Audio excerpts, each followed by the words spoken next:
সম্মানিত উপস্থিতি, এই পৃথিবীতে আমরা সুন্দর যত কিছুই দেখি, প্রত্যেকটা বস্তুর পিছনে কোনো না কোনো একজন মানুষের শ্রম ঘাম আছে। এই যে আমরা সুন্দরভাবে আমাদের চুল দাড়িগুলো কাটি, সুন্দর করে রাখলাম, ফোসফাস করে রাখলাম, এটার পিছনেও একজন মানুষের শ্রম আছে। তেমনিভাবে আমার যে জামাটা, এই জামাটা যে সুন্দরভাবে সিলেছি, সুন্দরভাবে এটাকে কাটিং করছে, এটাকে সুন্দরভাবে সুচারুরূপে সিলাই আমার জন্য যতটুকু দরকার অতটুকু ভাবে সিলাই করে দিচ্ছেন, সেখানেও একজন শ্রমিকের অবদান সেখানেও আছে। আমরা যেখানে বসে আছি, এই বিল্ডিং যে শূন্য থেকে, জমিন থেকে যে একটা বিল্ডিং হয়েছে, মসজিদ হয়েছে, উপরে ছাদ হয়েছে, নিচে ফ্লোর হয়েছে, টাইলস লাগছে, এটার পিছনেও একজন শ্রমিকের শ্রম ঘাম আছে। প্রত্যেকটা সুন্দর বস্তুর পিছনে কোনো না কোনো মানুষের মেহনত পরিশ্রম আছে। এই মানুষগুলোর কথা আমরা স্মরণ করি না, এই মানুষগুলোকে আমরা সম্মান করতে জানি না, এই মানুষগুলোকে আমরা স্বীকৃতি দিতে জানি না। এই কিছুদিন আগে 1 মে পুরো বিশ্বব্যাপী একটা দিবস পালন করা হয়, শ্রমিক দিবস। এই শ্রমিক দিবস আসলে প্রত্যেক টিভিতে সাংবাদিকরা, বিভিন্ন মানবাধিকার কর্মীরা শ্রমিকদের অধিকার নিয়ে কথা বলে, অথচ শ্রমিকদের অধিকারের কথা তারও অনেক শত শত বছর আগে শ্রমিকদের অধিকার নিশ্চিত করে গেছেন আমাদের প্রিয় নবী হযরত মুহাম্মদ মুস্তাফা সাল্লাল্লাহু আলাইহি সাল্লাম। তিনি যে অধিকার দিয়েছেন শ্রমিকদেরকে, এই তথাকথিত মানব অধিকার কর্মীরা কখনো সেই অধিকার এখন পর্যন্ত নিশ্চিত করতে পারে নাই, পারবেও না। কারণ ইসলামের সৌন্দর্য, ইসলামের শ্রেষ্ঠত্ব, এটা সর্বযুগে সর্বসময় এটা থাকবেই। তো এই শ্রমিকরা একসময় অনেক পরিশ্রম করত, তাদের যে পরিশ্রম সে অনুযায়ী তারা বেতন পেত না। 1866 সালের দিকে আমেরিকার শিকাগো শহরে শ্রমিকদের একটা বিশাল বিক্ষোভ সমাবেশ হয়। প্রায় 40,000 শ্রমিক সেখানে আন্দোলন করেন। আর সেই আন্দোলন, তাদের বিষয় ছিল এটাই যে তাদেরকে দৈনিক 16 ঘন্টা পর্যন্ত, কখনো কখনো 20 ঘন্টা পর্যন্ত কাজ করতে হতো, এবং এটা না করে উপায় ছিল না। যদি তারা ঠিকমতো কাজ না করতো, তাদেরকে বেতন দেওয়া হতো না, তাদের উপর অমানসিক নির্যাতন করা হতো। তখন তারা এর বিরুদ্ধে আন্দোলন করেন এবং শিকাগো শহরে বিশাল একটা বিক্ষোভ হয়। তখন সেখানে মালিক পক্ষ যারা ছিলেন, রাজনৈতিক নেতারা যারা ছিলেন, তারা সেই শ্রমিকদের উপর অনেক গুলি বর্ষণ করেন, এমনকি বোমা বর্ষণ করে অনেক শ্রমিককে নিহত পর্যন্ত করা হয়। তারপর শেষ পর্যন্ত সরকার তাদেরকে তাদের অধিকার দিতে, তাদের দাবি মানে নিতে বাধ্য হয়েছে।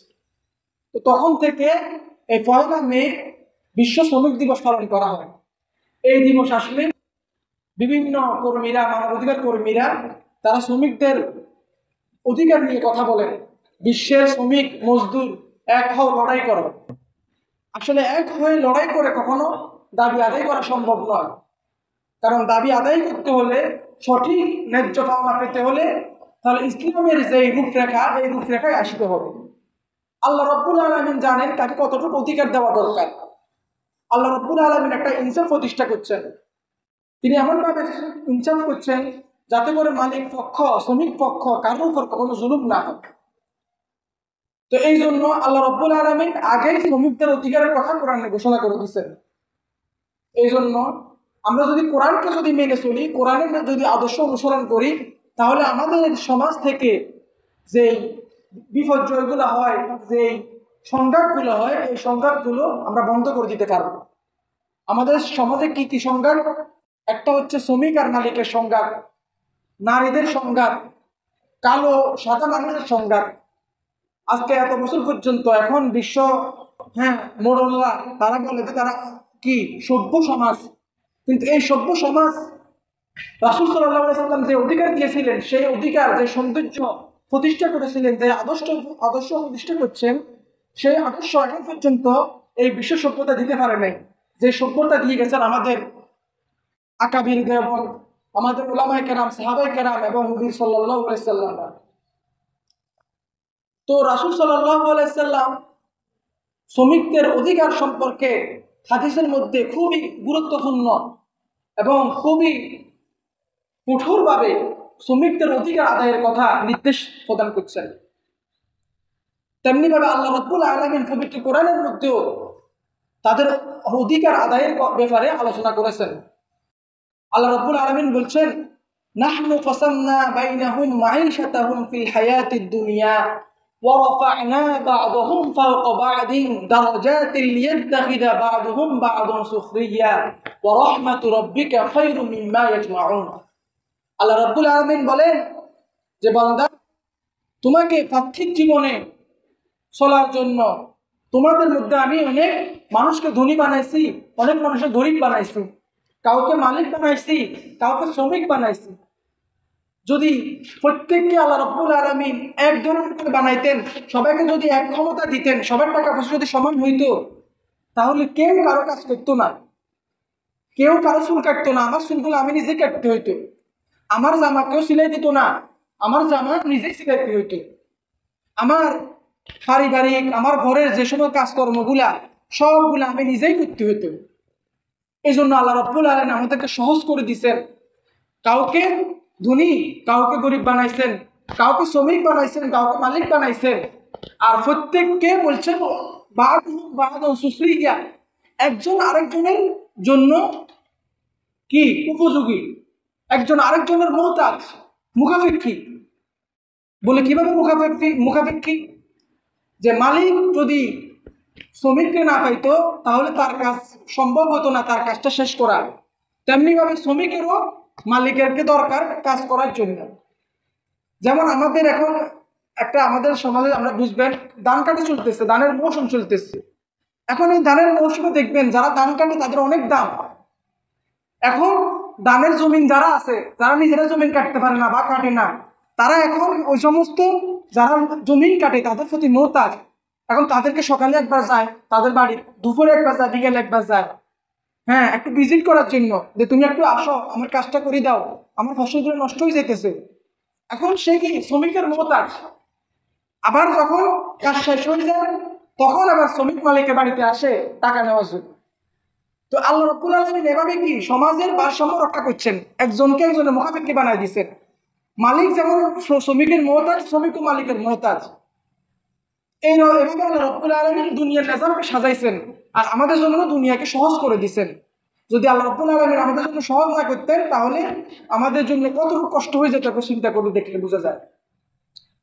তো আল্লাহ রাব্বুল আলামিন এখানে যদিও মানুষকে বিভিন্ন মর্যাদার আল্লাহ রাব্বুল আলামিন বানাইছেন, কিন্তু এখানে দুইটা বিষয় লক্ষণীয়। এক নম্বর বিষয় হচ্ছে আল্লাহ রাব্বুল আলামিনের দৃষ্টিতে প্রত্যেকটা মানুষের সম্মান এবং মর্যাদা হচ্ছে তাকওয়ার ভিত্তিতে। কে কি কাজ করলো, কার কি পেশা, কে কি কাজ করে, এটা আল্লাহ রাব্বুল আলামিন দেখেন না। এটা আল্লাহ রাব্বুল আলামিনের কাছে সম্মানের মাপকাঠি নয়।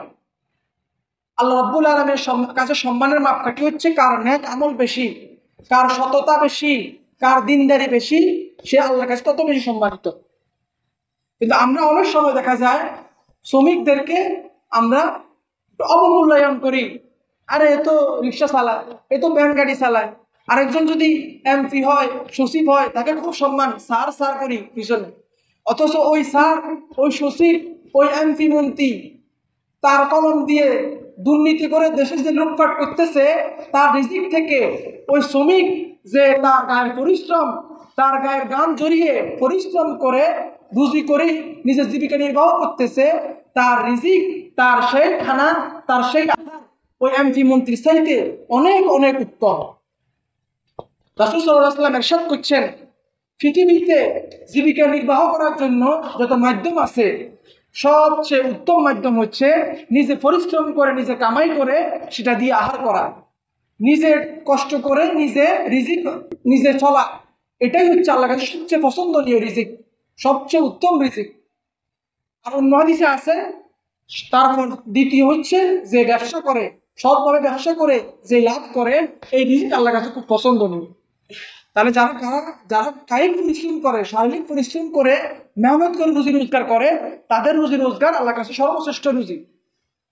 হাদিসের মধ্যে এই জন্য এসব হচ্ছে, কোনো ব্যক্তি যদি নিজের পরিবারের জন্য নিজের ফ্যামিলিকে একটু ভালো রাখার জন্য, ভালো খাওয়ানোর জন্য, ভালো ফলানোর জন্য যদি একটা মানুষ যদি সারাদিন যদি কাজ করে, কষ্ট করে, আল্লাহ রাব্বুল আলামিন আর যদি সে 5 ওয়াক্ত নামাজ সুন্দরভাবে আদায় করে, যে পুরো দিন যে পরিশ্রম করে, এই পরিশ্রমের বদলায় আল্লাহ রাব্বুল আলামিন তার আমলনামায় পুরো দিন নফল নামাজ পড়া সওয়াব তার আমলনামায় লিখে দিবেন। সুবহানাল্লাহ।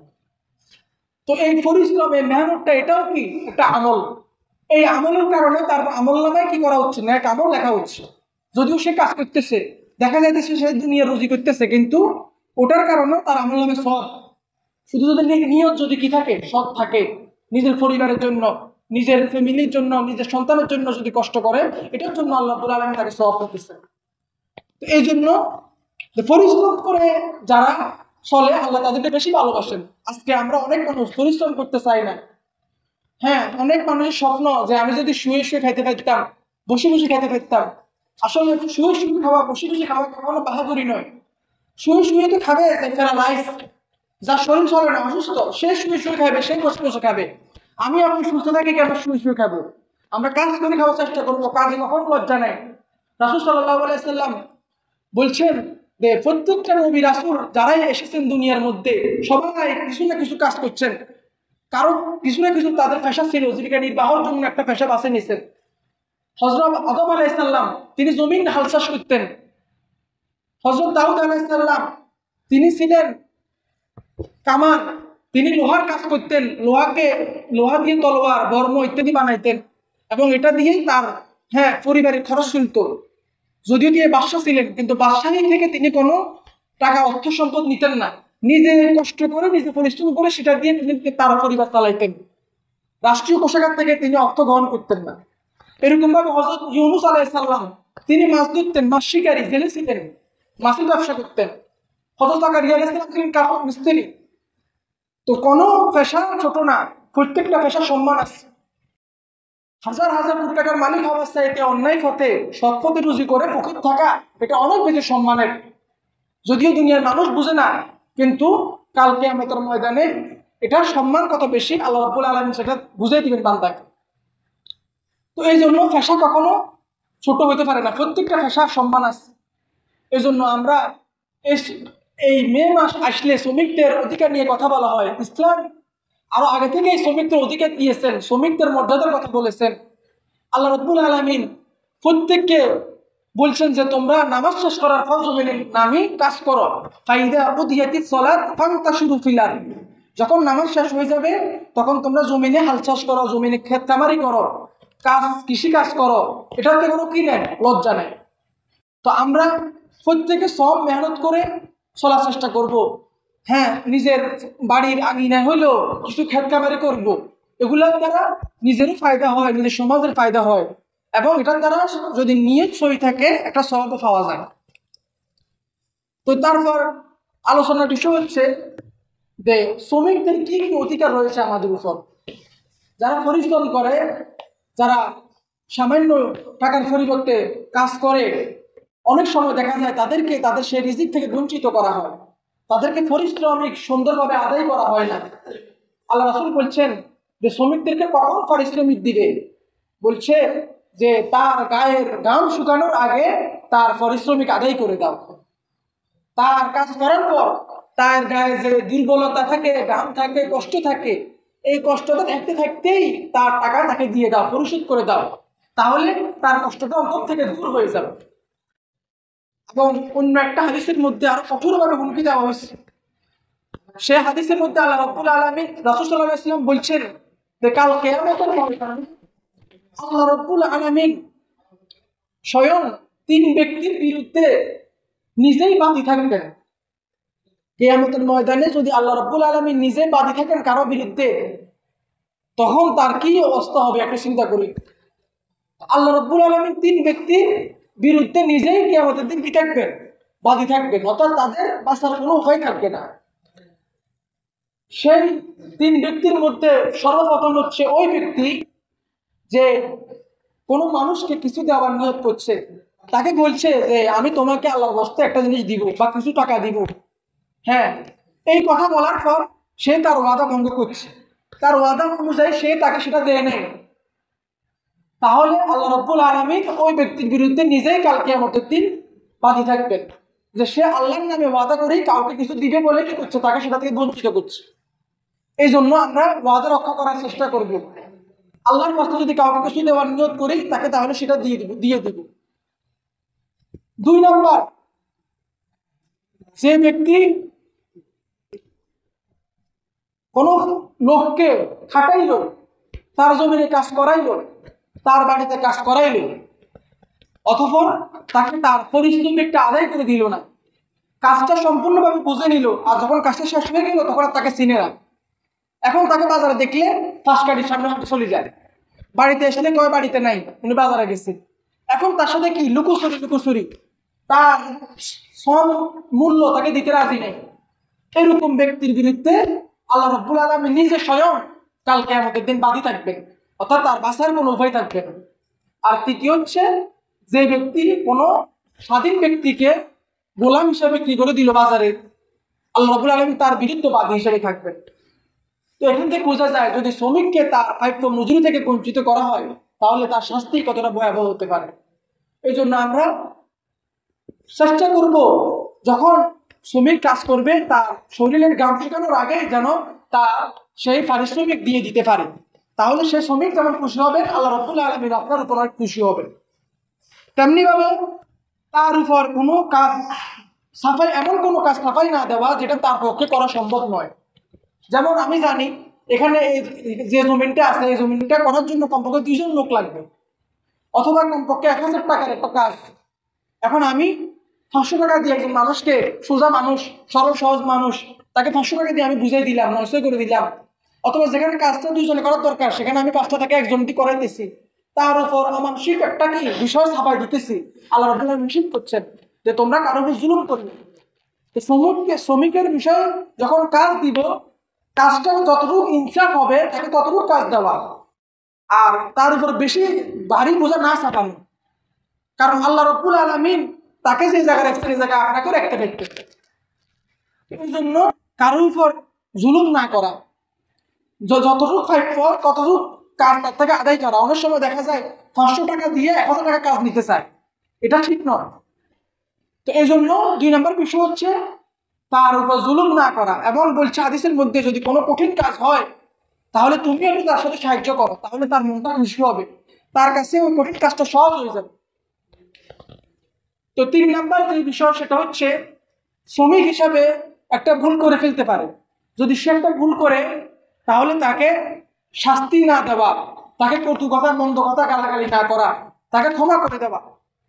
হযরত আবু মাসউদ রাদিয়াল্লাহু তাআলা আনহু ঘটনা, তিনি একবার তার একজন গোলামকে, সে একটা ভুল করছিল যার কারণে তাকে কিছু উত্তম একদম সামান্য প্রহার করছিলেন, যেটা রাসূল সাল্লাল্লাহু আলাইহি সাল্লামের দৃষ্টিগোচর হয়েছিল।